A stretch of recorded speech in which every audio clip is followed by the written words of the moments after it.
tempat di dunia, bahkan di sekitar kita, di mana air bukan hal yang mudah. Sementara, di beberapa sudut negeri, air adalah bentuk perjuangan. Hari ini, kita berada di sebuah desa di Yogyakarta yang memilih untuk tidak menunggu bantuan, tapi membangun sumber kehidupan mereka sendiri. Inilah Pamdes Kalurahan Sendang Sari, bukan sekedar perusahaan air, tapi denyut kehidupan sebuah desa. Saya Tata yang akan memandu dan membersamai teman-teman pemirsa semua hari ini.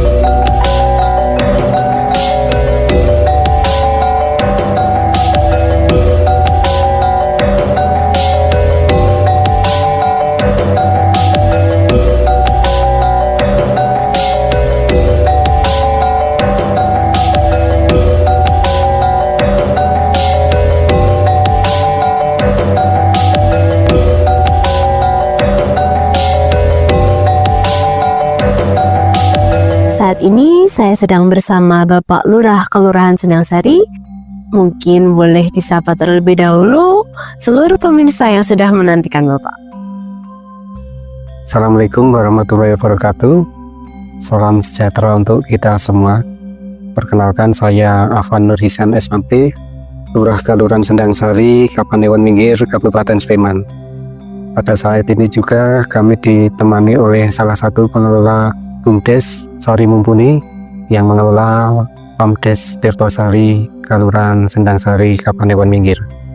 Monggo Mas pengelola, mohon untuk memperkenalkan diri. Oke, Assalamualaikum warahmatullahi wabarakatuh. Perkenalkan, nama saya Mahmud Mutakin, salah satu pengelola dari Bumdes yang salah satu unitnya adalah Pamdes Tirtosari Sendang Sari. Banyak sekali pertanyaan yang muncul di pikiran saya nih Pak. Mungkin mewakili seluruh pemirsa yang ada di sini juga. Oleh karena itu, saya mau bertanya kepada Pak Lurah. Menurut Bapak, apa sih makna air bersih bagi kehidupan di Sendang Sari? Bagaimana awal mula ide mendirikan Pamdes di Sendang Sari ini tercetus? Air bersih itu merupakan sumber kehidupan, sumber mata pencaharian, juga sumber bagi terciptanya kesehatan untuk warga kami. Awal terkait dengan Pamdes ini dimulai yaitu di tahun 2019 ketika di beberapa padukuhan kami mengalami musibah kekeringan, terutama di Padukuhan Paraan Kulon dan juga Padukuhan Paraan Wetan. Makanya kami waktu itu masih dengan Pamsimas, kami mengelola sumber mata air yang ada di Kelurahan Sendang Sari. Kemudian Pak, dalam menjalankan Bumdes ini, apa saja tantangan terbesar dari mulai awal pembangunan mungkin Pak? Dari awal pembangunan, kesulitannya yaitu terkait dengan pembangunan sarana fisiknya, karena yang dibangun itu adalah di mata air dan membutuhkan sarana prasarana yang terbuat dari beton, itu memang tidak mudah. Ada ketika sudah digali dan sudah akan dimulai untuk pembangunan tangkapan air, terjadi longsor ataupun terjadi genangan air yang cukup tinggi sehingga memerlukan semacam diesel-diesel besar yang mengurangi debit air yang ada di sumber mata air tersebut. Kalau kita kilas balik nih Pak, adakah momen yang paling berkesan terkait Pamdes ini menurut panjenengan? Momen yang paling berkesan itu ketika peralihan dari dulu Pamsimas ke Bumdes. Tidak mudah untuk mengedukasi masyarakat, terutama pengelola Pamsimas, agar bisa masuk ke unit usahanya Bumdes. Ya, itulah salah satu yang kami rasakan. Menurut Pak Lurah, apa sih Pak yang membuat Pamdes di Kelurahan Sendang Sari ini berbeda dari daerah lain? Pamdes di Kelurahan Sendang Sari ini sekarang ya sudah bisa memenuhi 12 padukuhan yang ada di Kelurahan Sendang Sari, dan mungkin sebentar lagi bisa melebar ke padukuhan di luar Kelurahan Sendang Sari, dan juga sudah memakai IoT, Internet of Things, jadi sedikit modern gitu. Setelah berdirinya PAMDes ini, seperti apa Pak perubahan yang paling terasa di masyarakat setelah PAMDes mulai dirasakan? Yang dirasakan oleh masyarakat kami ya terutama di musim kemarau itu sekarang 12 padukuhan di Sendang Sari sudah tidak terjadi kelangkaan, cukup melimpah di 12 padukuhan, dan alhamdulillah juga kualitas air dari PAMDes tersebut mampu untuk menanggulangi masalah stunting yang ada di Kelurahan Sendang Sari. Jadi stunting di Sendang Sari ini salah satu penyebabnya adalah kualitas air baku masyarakat yang belum memadai. Terbukti di sumur-sumur warga itu banyak mengandung bakteri E. coli dan juga mungkin semacam kandungan zat kapur yang kurang bagus dikalau air tersebut dikonsumsi oleh warga. Dan kemarin-kemarin ketika warga masih menggunakan air sumur untuk konsumsi, stunting kami masih lumayan tinggi.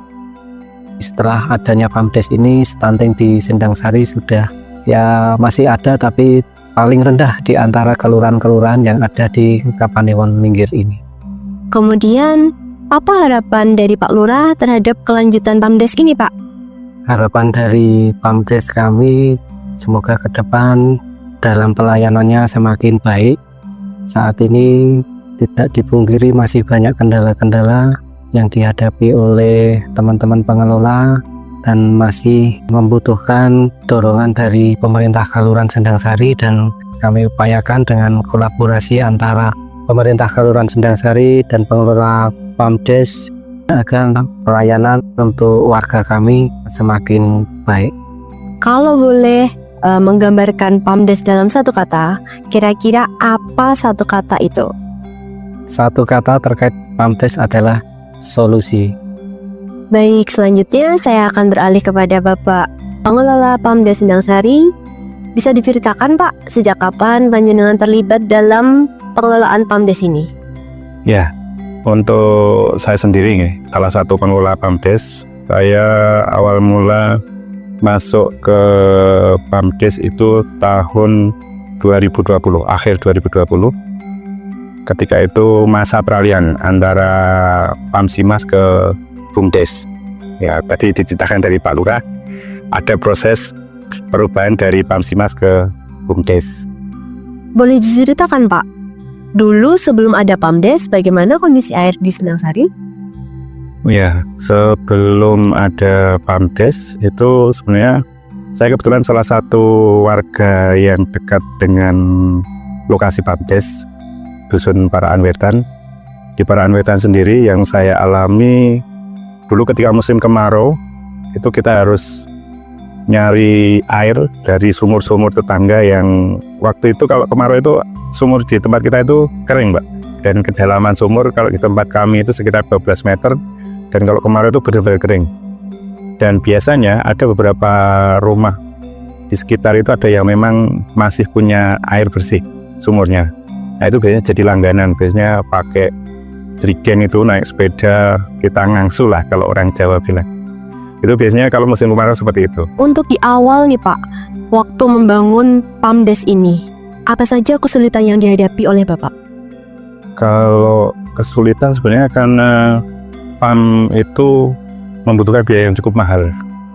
Dari segi aset, sebagai contoh mata air, kita perlu membangun mata air itu biaya juga cukup mahal. Kemudian reservoir, tampungan air yang kita miliki itu biayanya juga cukup mahal. Itu kalau yang lama itu bantuan dari PU Pamsimas, kemudian yang kedua itu kita bangun dari BKK, itu nilainya mencapai 200 juta untuk tampungannya saja, belum jaringan ke rumah warga. Sedangkan target dari kelurahan sendiri tahun 2024 itu ditargetkan 1 kelurahan terlayan. Padahal ketika awal-awal pembangunan itu baru 2 padukuhan di tahun 2020 itu. Kemudian dengan adanya bantuan, bukan bantuan sebenarnya, tapi penyertaan modal dari desa melalui BUMDes, kita itu benar-benar disupport oleh kelurahan untuk mengembangkan jaringan. Hampir tiap tahun berapa ratus juta masuk ke BUMDes untuk membuat jaringan itu. Walaupun ada juga bantuan dari pihak lain seperti dari PU melalui PUPM, ada bantuan dari PU Sleman itu namanya bantuan HMP, ada meteran gratis plus jaringannya. Kemudian juga ada kemarin tuh dari Kementerian Desa itu juga ada. Waktu itu kaitannya dengan bantuan untuk difabel, kita menyediakan SR gratis bagi difabel. Saya kira itu banyak faktor yang perlu menjadi support atau mendapatkan support dari berbagai pihak, karena memang aset yang ditanam di dalam tanah itu benar-benar ratusan juta bahkan miliaran mungkin kalau dihitung satu kelurahan itu. Nah ya, saya tertarik dengan fasilitas untuk difabel ini Pak. Boleh diceritakan lebih rinci lagi terkait hal itu? Untuk bantuan difabel itu kita memang waktu itu kita dapat bantuan dari kementerian itu khusus untuk spesifik untuk difabel. Waktu itu kita gunakan untuk pengembangan kapasitas pengisian pompa, waktu itu untuk beli pompa dan transmisi. Kemudian ada juga yang lebih mengena keluarga itu adalah bantuan bagi difabel. Jadi dari sekian banyak warga Sendang Sari yang sudah ada jaringan PAMDes, itu kita pasang meteran gratis. Plus untuk difabel itu kita beri tarif sosial, tidak ada beban. Kemudian tarifnya itu setengah harga dari rumah tangga biasa. Untuk saat ini sudah berapa banyak Pak cakupan wilayah yang sudah merasakan kebermanfaatan dari PAMDes ini sendiri? Kalau wilayah satu kelurahan itu total ada 12 padukuan, semuanya sudah teraliri. Tetapi memang ada satu padukuan yang tidak 100% kita aliri karena dia sudah punya pambusun sendiri, jadi itu tidak menjadi target layanan kita. Tapi sebenarnya kalau memang membutuhkan nanti kita bisa support ke sana. Apa ada sistem kerja yang membuat bisa bertahan dan berkembang sampai sekarang? Personil terbatas, jadi memang butuh kreativitas untuk sarana pendukung ya. Salah satunya kita manfaatkan berbagai teknologi yang sudah ada, diantaranya contohnya karena pelanggan kita itu ada 800 sekian pelanggan, secara otomatis petugas tiap bulan harus nyatet meteran, itu kita buat salah satu aplikasi untuk mencatat meteran, itu kita gunakan QR code. Jadi petugas nanti tinggal ke lokasi meteran, di-scan pakai HP, nanti langsung muncul ID pelanggannya, petugas tinggal memasukkan meteran saat ini. Nanti secara otomatis aplikasi akan menghitung, dan nanti di server kita di bagian admin secara otomatis akan muncul tagihan nanti tiap bulan berapa. Kemudian ya mempermudah pelanggan juga, nanti dari situ kita bisa menyediakan aplikasi WhatsApp otomatis. Jadi pelanggan itu kalau mau ngecek tagihan bulan ini tinggal WA, ID pelanggannya berapa, dikirimkan ke server kita, secara otomatis akan dibalas secara otomatis. Jadi salah satunya itu. Kemudian di sisi petugas lagi, kita sebenarnya mempermudah petugas kita karena personil terbatas itu kita gunakan CCTV, kemudian ada IoT tadi yang Pak Lurah sempat singgung tadi. Jadi pompa kita itu termonitor 24 jam. Bahkan di situ ada rekap datanya. Pompa itu hidup jam berapa, mati jam berapa, hidup berapa jam, itu bisa di cross check lewat sistem kita. Kemudian CCTV itu untuk memudahkan petugas kita karena kita punya beberapa tempat yang harus dipantau. Salah satunya mata air, kita punya 2 mata air. Kemudian kita juga punya reservoir untuk tampungan yang di atas itu kan harus dipantau terus-menerus. Suatu saat misalkan terjadi kendala, misalkan listrik mati, kok air tidak ngalir, petugas kita itu tinggal buka HP, ngecek CCTV, ini penyebabnya di mana? Apakah pompanya mati ataukah karena ada listrik mati atau yang lain, itu kita memudahkan petugas lewat itu. Sebenarnya masih banyak yang lain, tetapi saya kira lebih ke sisi administrasi, bagian administrasi. Nah, selanjutnya apa prinsip yang Bapak pegang dalam mengelola PAMDes sampai saat ini, Pak? sebenarnya sederhana. Tujuannya kita adalah melayani supaya air itu mengaliri seluruh warga Sendang Sari, walaupun sebenarnya juga masih ada beberapa kendala. Tapi dari beberapa aplikasi atau teknologi yang kita gunakan itu yang cukup diapresiasi lah sama pemerintah, baik dari kelurahan sampai kabupaten. Kita itu beberapa kali ikut lomba dan alhamdulillah dari awal sampai sekarang itu termasuk cukup moncer lah. Pertama kali ikut lomba tahun 2022 kita juara harapan 1, kemudian tahun berikutnya kita jadi juara 1. Salah satu yang menjadi penguat kita itu adalah dari penerapan teknologinya itu, baik IoT, kemudian monitoring lewat internet itu, dan jumlah pelanggan kita itu termasuk yang terbesar sekabupaten yang dikelola masyarakat. Dari sekian banyak spam yang ada di Sleman, kita termasuk menjadi cukup disorot oleh PU karena program Pamsimas itu sebenarnya programnya dari PU, dan dalam perkembangannya yang cukup berhasil itu ya Pamdesnya Sendang Sari ini. Dan prinsip yang kita pegang itu karena kita berada di bawah Bumdes kan tiap tahun ada laporan. Jadi sebenarnya dari warga sendiri bisa mengetahui bagaimana pengelolaan PAM, bagaimana pengelolaan Bumdesnya secara terbuka lah ibaratnya. Kalau ada misalkan ada ketidakpuasan bisa disampaikan di situ.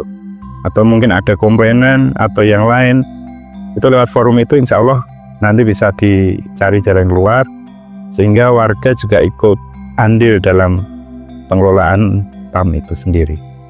Dan terakhir, bagaimana perasaan Bapak melihat air dari Pamdes Sendang Sari ini sudah mengalir ke ribuan rumah warga, dan bagaimana harapan dari Bapak untuk kedepannya? Kalau melihat air yang sudah mencapai satu kelurahan, bahkan mungkin ke depan akan sampai ke kelurahan yang lain, saya sendiri setengahnya tidak percaya, Mbak. Harapannya walaupun nanti pengelola itu terus berganti, saya harap Pamdes itu lestari, Pak. Karena air itu salah satu sumber kehidupan, harapannya bermanfaat bagi seluruh warga Sendang Sari, khususnya syukur bagi manusia di sekitar kita ini, saya kira itu. Amin, terima kasih, sebuah harapan yang sangat baik. Semoga kedepannya Pamdes Sendang Sari bisa berkembang dan memberikan manfaat yang lebih luas lagi bagi masyarakat. Hari ini kita sudah belajar mengenai satu hal yang sederhana, bahwa air bukan hanya tentang kebutuhan, tetapi ia adalah tentang ketahanan, tentang kepedulian, tentang keberanian sebuah desa untuk berdiri di atas kakinya sendiri. Pamdes Kelurahan Sendang Sari menjadi bukti bahwa perubahan besar tidak selalu dimulai dari suatu hal yang besar, tapi justru dari yang mau bergerak bersama. Inilah Kelurahan Sendang Sari yang inovatif dan solutif dalam menyelesaikan permasalahan yang ada. Saya Tata pamit undur diri dan sampai jumpa di lain kesempatan.